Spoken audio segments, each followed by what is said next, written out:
In February 1609, the first English colonists are dying. Not from Native American attacks, not from disease, from cold. The harsh Virginia winter has killed dozens. Firewood supplies are exhausted.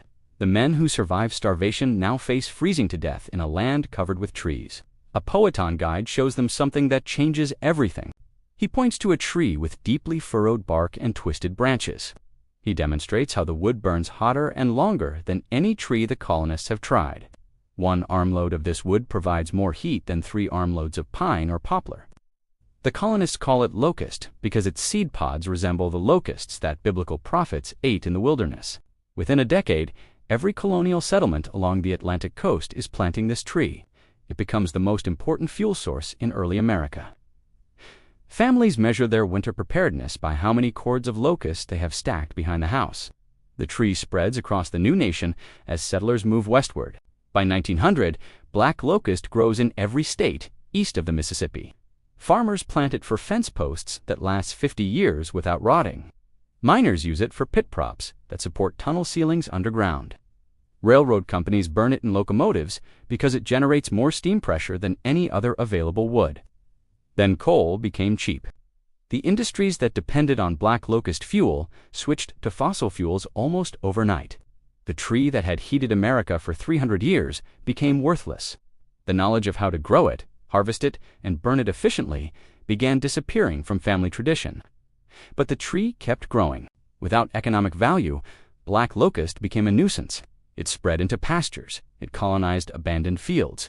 It did what it had always done, grow fast and reproduce abundantly. But now, those traits were liabilities instead of assets. State agriculture departments needed a solution.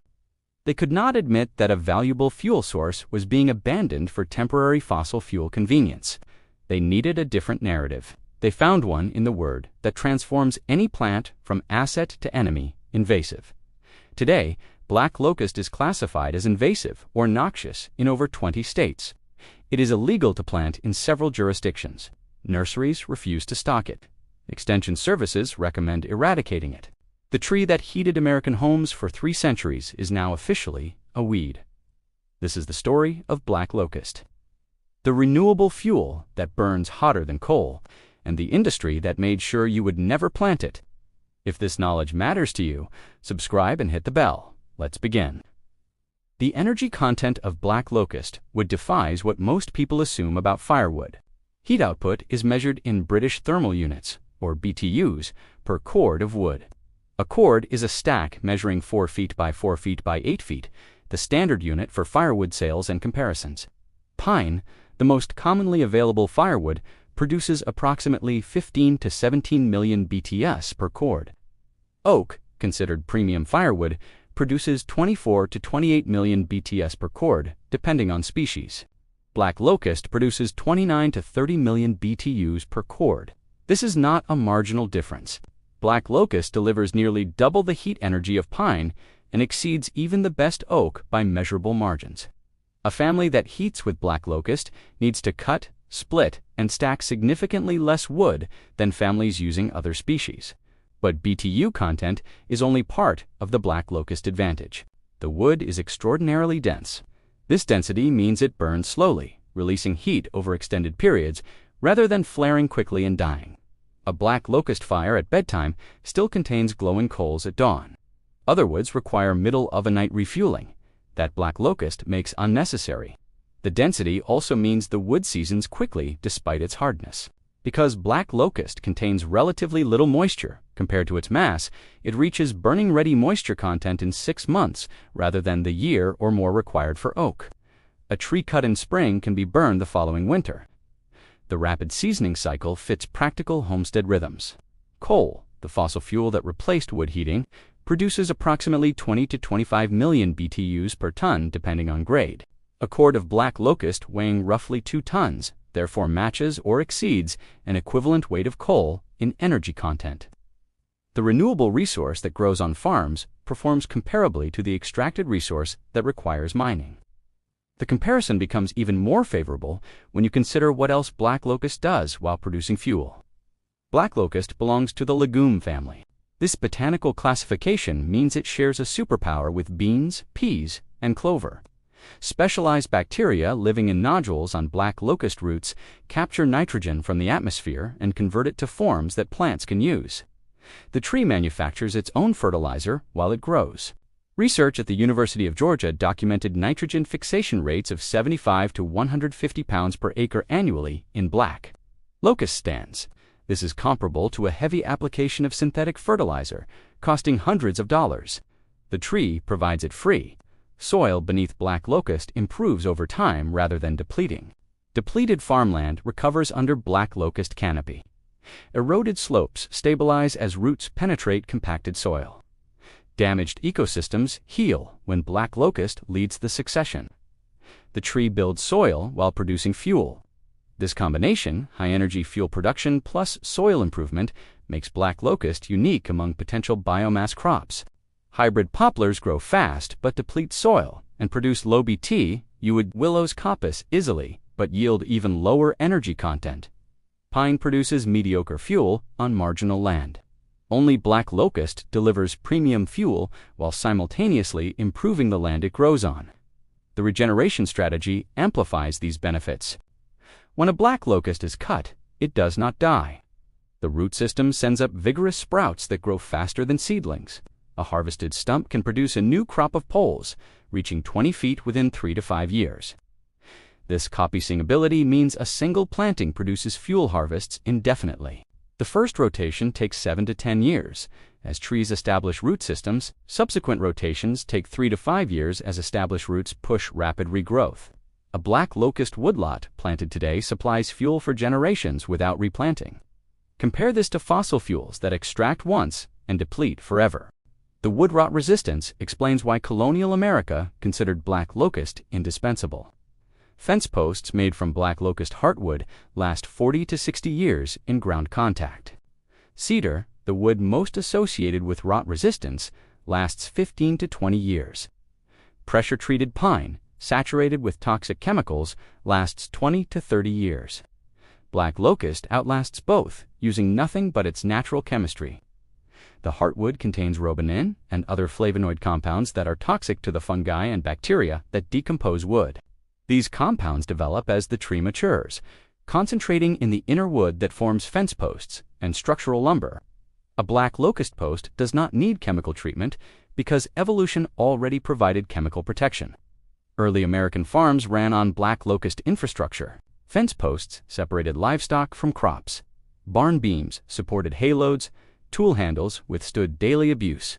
Wagon wheels survived rutted roads. The applications were so numerous that farmers maintained dedicated black locust woodlots, specifically for utility wood production. The rot resistance extends to applications modern homesteaders still need. Raised garden beds framed with black locust last decades. Grape arbors and orchard trellises remain standing long after the vines they support have been replaced multiple times. Deck boards and outdoor furniture endure without the chemical treatments that contaminate soil and groundwater.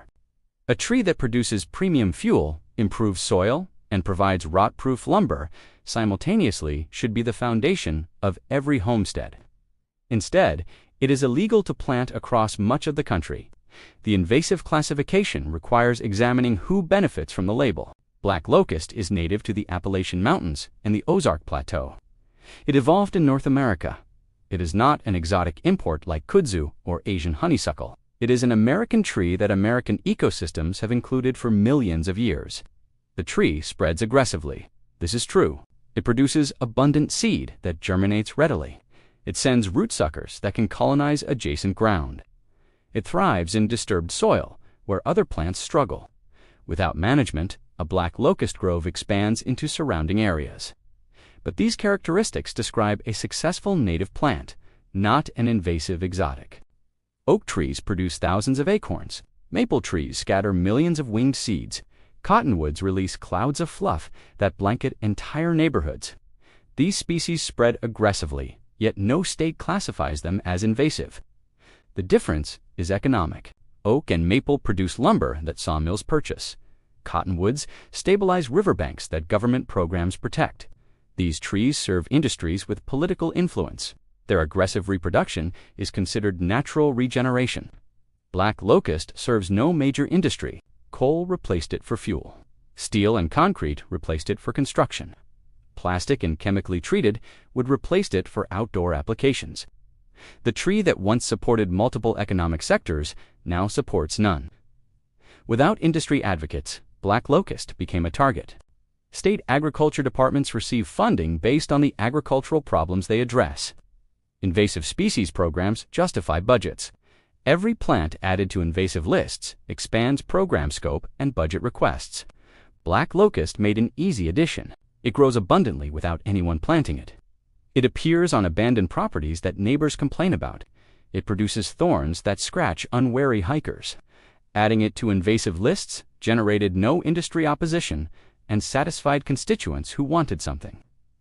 Done about the scraggly trees invading their fence rows, the classification was bureaucratic convenience, not ecological science. The coal industry context explains the deeper suppression. American coal production peaked at over 1 billion tons annually in the early 2000s.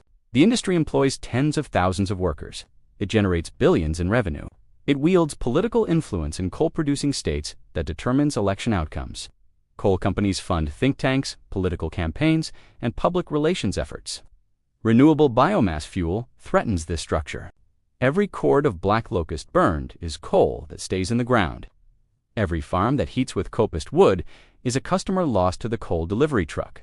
Every community that develops local wood fuel systems reduces regional coal demand. The coal industry does not attack black locust directly. They do not need to end the invasive classification, accomplishes their goal without any visible coal industry involvement.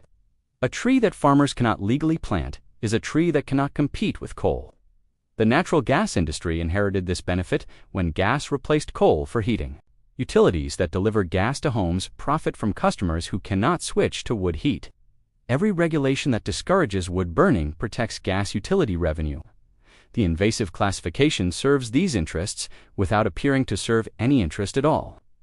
The environmental movement, which should champion renewable biomass, has been largely captured by utility-friendly perspectives. Air quality concerns about wood smoke are legitimate but addressed through modern combustion technology. Carbon concerns about wood burning ignore the closed carbon cycle of sustainably harvested biomass. The objections serve incumbent energy industries more than environmental protection. Black locust burning releases carbon that the tree absorbed during growth. The replacement tree absorbs equivalent carbon during its growth. The cycle is neutral on timescales that matter for climate. Coal burning releases carbon that was sequestered millions of years ago. Nothing absorbs that carbon on human timescales. The release is permanent atmospheric addition. The tree is illegal. The coal is shipped by the trainload. The inversion of rational policy is complete. Growing black locust requires accepting its vigorous nature. Site selection should account for spread potential. Plant black locust where expansion is acceptable or where barriers prevent spread. Mowed areas, roads, streams, and other breaks contain root suckering effectively. A woodlot bordered by actively used land stays contained. Planting stock is available despite regulatory obstacles. Many states restrict sales but do not prohibit possession or cultivation. Seeds are sold by specialty suppliers and shared among homesteaders. Root cuttings from existing trees establish quickly. The determined grower finds sources despite official discouragement. Spacing depends on management goals. Close spacing of 4 to 6 feet produces straight poles suitable for fence posts and fuel wood. Wide spacing of 12 to 15 feet produces larger diameter sawlogs. Either approach works, the trees adapt to available space. Initial growth is remarkable. First-year seedlings often reach 6 feet. Second-year trees can exceed 12 feet. By year 3, specimens reaching 20 feet are common in good conditions. No other temperate hardwood approaches this growth rate. First harvest for fuelwood comes at year 7 to 10. Trees at this age have developed the dense heartwood that produces high BTU content. Younger wood burns, but with less energy density. Waiting for maturity maximizes fuel value per acre. Coppice management begins after first harvest. Cut trees at ground level in late winter before spring growth begins. Stumps produce multiple sprouts the following growing season. Select 2 to 4 of the strongest sprouts per stump and remove others. These selected sprouts become the next harvest in 3 to 5 years. The cycle continues indefinitely. Black locust root systems survive for centuries. Archaeological sites in Europe contain locust coppice that have been harvested repeatedly for over 300 years. A woodlot established today could fuel homes in the year 2300. The comparison to modern heating costs reveals the economic stakes. Natural gas heating costs vary by region but typically range from $800 to $2,000 annually for an average home. Electric heating costs even more in most markets, ranging from $1,000 to $3,000 annually depending on rates and climate. Heating oil, still common in the Northeast, costs $1,500 to $4,000 annually at recent prices. Black locust firewood, if purchased, costs approximately $200 to $300 per cord in most markets. An efficient wood stove heating, an average home requires 3 to 5 cords annually. Total cost, $600 to $1,500. If the homeowner grows and harvests their own black locust, the cash cost approaches zero. Labor is required for cutting, splitting, and stacking. Equipment is required for chainsaws and splitting tools, but these costs pale against $1,000 annual utility bills. A household that heats with homegrown black locust keeps that money rather than sending it to energy corporations. Multiply this by 20 million households currently heating with fossil fuels. The revenue at stake for utility companies exceeds $40 billion annually. This is the money that flows from family bank accounts to corporate balance sheets every heating season. This is the money that black locust woodlots could redirect to household savings. The industry that receives $40 billion annually has considerable motivation to ensure that black locust remains classified as invasive, that wood heating remains discouraged, and that fossil fuel dependency remains the default. The tree is not illegal because it threatens ecosystems. The tree is illegal because it threatens revenue. The black locust does not know it was banned. It grows today in the same Appalachian hollows where it evolved. It spreads along the same fence rows where colonial farmers planted it. It produces the same dense wood that heated American homes for 3 centuries before anyone discovered coal. The tree does not know that bureaucrats classified it as invasive. It does not know that extension agents recommend its eradication. It does not know that nurseries refuse to stock it while selling inferior trees for premium prices.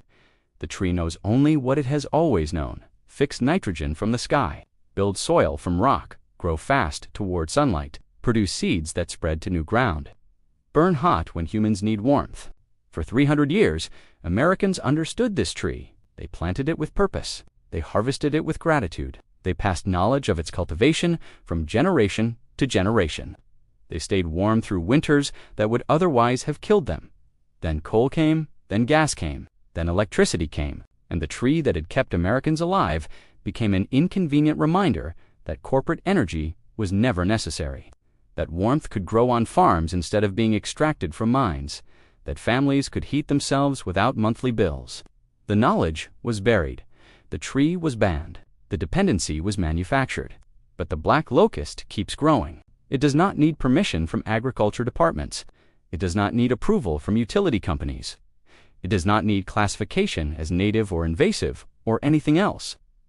It needs only what it has always needed: soil to root in, sun to reach toward, and humans wise enough to recognize a gift when it grows in their fence rows.